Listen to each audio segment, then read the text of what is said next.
Holy crap, what is everybody? Hope you're all doing well. Welcome back to a very quick CSGO Major recap. It just concluded as of about an hour ago or so. Astralis did win their third Major in a row in such an utterly dominant way. Alongside that, we're going to recap their run very shortly, alongside some upsets throughout the entire Major. As always, I hope you guys all really do enjoy. And what else can I say besides holy crap, right? The domination of Astralis through the playoffs, it was subpar to none. They dominate Liquid, arguably, which could have been a grand final matchup in itself. The number one and technically number three teams in the world, although many people saw after Vitality's, iffy run as well. Astralis is likely now your number one, with Liquid your number two. Either way, an insane matchup, which Astralis, well, they did dominate. Alongside that, we go to the semis where they take down NRG, who bested them earlier in the Major. And by the way, NRG made Astralis look very, very bad in the Legends stage. That's why we were worried about them. That's why I chose Liquid over Astralis. So they take down Liquid in the quarters. They take down NRG in reverse fashion. They actually take them down in a sweep, as they did previously to them, and again, dominant fashion. We go to the grand finals against Avangar, and again, utter dominance, guys. I actually tweeted out about this. In their last three majors, three major wins in a row, grand final wins in a row, all 2-0 victories. They've only had one team score more than 10 rounds on them. That was actually back last year, Katowice. That was ENCE, who scored 11 rounds. Besides that, they're so good when it comes time for major playoffs. It's crazy. I mean, we look back to London Major Finals, it was 16-9, 16-6. Really no competition whatsoever. We look back to Katowice, it was pretty dominant as well. 16-11, 16-4 over ENCE. And now 16-6s over Avangar. And yes, Avangar was an underdog heavily in this matchup. They made a really good miracle run. Props to them. But there is no question out there. The Astralis era has been even further solidified. 3 major victories in a row, 4 major titles total. And ever since then, guys, when it comes time for major playoffs, these guys are so utterly dominant. And in terms of, we look at the Legend stage, they looked a bit shaky. They take down teams like Dream Meters and G2 and Crazy to go through to the playoffs. We were not fully convinced. They got swept by NRG in pretty convincing fashion as well. So when it came to the Liquid Astralis matchup, there was a lot in question. I think that either way, the winner of that matchup does win the Major. So unfortunate for a team like Liquid, but Astralis left no questions behind in the fashion they did so. For this Major, as well as in general play, the way they did their nades, utility-wise, they did so much damage. Flashbang-wise, so many times you would watch these series and their opponents were just completely blind. The way they pulled these off utility-wise this Major, it was incredible to watch. Alongside that, clutches here and there, Zipex baiting for 3Ks, the way they turn things around economically as well. This team is so sound. The way they turn it around so fast on opponents economically, whilst breaking their opponents and keeping themselves so economically sound, it's so tactical. It's so, the way they do things is almost beautiful. Yes, it may not be the most entertaining CSGO, but props have to be given, so congrats to them. Avangar as well, right? They upset Vitality, they take down Renegades, who upset ENCE.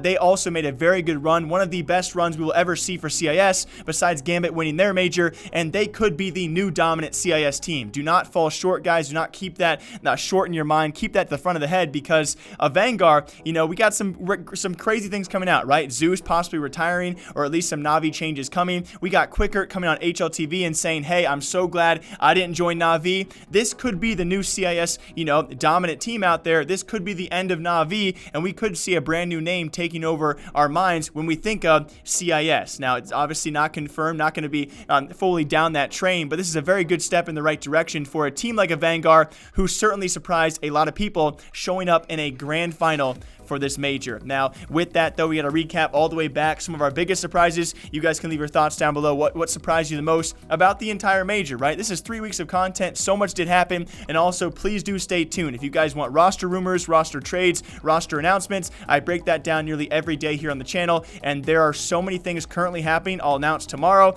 And throughout this next few weeks, it's going to be almost impossible to cover. And besides Astralis, besides Avangar, I think some great runs from Renegades alongside NRG. I was really hoping for a RNG NRG final. That would have been a pretty crazy word twist amongst the entire thing, but still, semifinal runs from both those teams, absolutely incredible. It's great to see 2 NA teams in the playoffs. It's great to see one Australian team make a semifinal as well. A great run for a team I did not see it from. I know there's a ton of diehard Australian fans out there, but this was not expected from them, I don't think, by a majority of people out there. NRG as well, the farthest facing North American team of anyone, as Liquid did fall to Astralis. NRG managed to take down Navi in those quarterfinals before they do fall to Astralis themselves. But either way, NRG, they make a semifinal, their farthest major run of all time, and it's going to be really cool to see where they do go in the future, as they've recently replaced an IGL to make the risk to actually get here, and it's seemingly paying off. Alongside that, they beat Liquid in a best of 1. They beat Astralis in a best of 3 during that Legend stage. So keep that in mind. This team, they can pull off some things, and we'll see what other teams around them do make changes. But again, besides Astralis, besides Avangar, Renegades, NRG, 2 very surprising teams to make some stellar runs.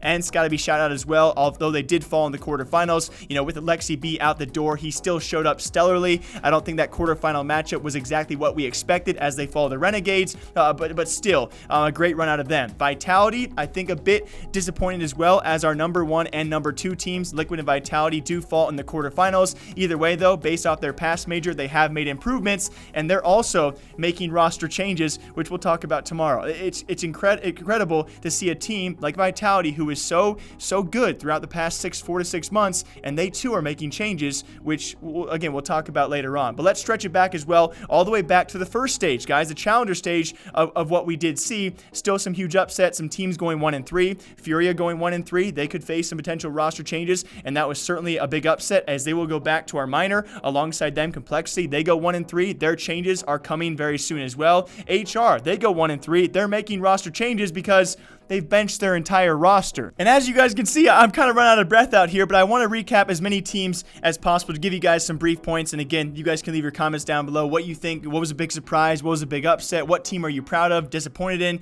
You guys, of course, can read comments down below. I will make sure to read through quite a few of those. Now, for the Asian region, I was fairly disappointed, and continually so, it seems. We have 2 of the top Asian teams being sent back to the minor time and time again, that being Greyhound and that being Tyloo. Although Greyhound, they did make, again, another stellar run for themselves, you know, almost making it to that next stage. So we'll see how they do in the future, as well, as they will lose Urcast. Tyloo, just, you know, I don't know what to expect of the Tyloo anymore when it comes time to it. They'll be back in the minor yet again, and we'll see if an Asian team can actually stick around for a major sometime soon. Alongside that, guys, I think one of the bigger surprises, that being NIP. The future of NIP, I have no idea. I've covered these guys a lot, obviously, in the past 2 to 3 weeks, if not the last month. And where this roster is going to go, well, I'm not really sure. They also, unfortunately, will be back at the minor, the European minor, though. Good luck to them getting out of that. And what sent them there? They go 0-3. One of their losses to MIBR, who played with their coach Zeus. MIBR was my 0-3 pick. They go 1-3 because the one team they beat was NIP. Sick. Thank you. But yes, guys, that's my short major recap. Those are all the teams I really want to touch on. I know I probably missed a few of your teams as well. I guess one closing point is a few of the teams we know so far are making changes. Alongside that, Liquid, yes. You know, this one hurts for sure. This was their major. Everyone knew it going into this, guys. They were by far and away the most dominant team throughout this year, if not stretching back, you know, 6 to 9 months of Counter-Strike, guys. And this was their major to win, right? I really felt going into this, and still the major. It's a tough matchup to meet up with Astralis after you're facing a lot of issues during that Legend stage. Not a time to correct yourselves and actually see Astralis' improved gameplay themselves. I do think it would have gone a bit differently if they had met in the final, if not the semifinal, if anything besides the quarterfinal. Not a lot of time to correct those mistakes, and still I think an utterly very, very good team out there, of course, in North America, probably by far and away your number 1 North American team still, if they are on point. And yeah, it hurts for sure, but let's move on. We'll see what happens in the future with this roster. I assume they'll be sticking together, and if they can turn things around and really cap off their era, which is still ongoing, with a major win, because Astralis already had their era, but now they seem to be back as still the number 1 team in Counter-Strike with another major win. And I think the thing that hurts the most here is this would have solidified. I think Liquid has had an era. They're still so good, but you know what better way to cap off an era than with a major victory, and Astralis has taken that away from them. But let's also name a few teams out there that already have confirmed, or at least rumored, roster changes coming soon. Complexity, Hellraisers, G2, Vitality, MIBR, FaZe Clan, let's see, Greyhound. I'm trying to think off the top of my head here any more that are probably coming. I probably missed a few for all of you guys as well. That's already 7 teams. I think there's already rumored 10 to 12 teams to be making changes out there. In just about every scene, we are going to be seeing changes, guys. NA, Brazil, we have EU alongside them, CIS, French as well. I know I probably missed a few regions out there. There are big changes coming. I will break them down all on this channel. As always, I hope you guys all do enjoy. My name is Jake. Enjoy the rest of your Sundays. I'll be back here tomorrow morning in less than 12 hours breaking down all the CSGO news we do know for now. I hope you guys all enjoyed the major. Enjoy your gold pick'em trophies. Unless you picked Astralis, congratulations. And until next time, guys, take care. I'll see you soon.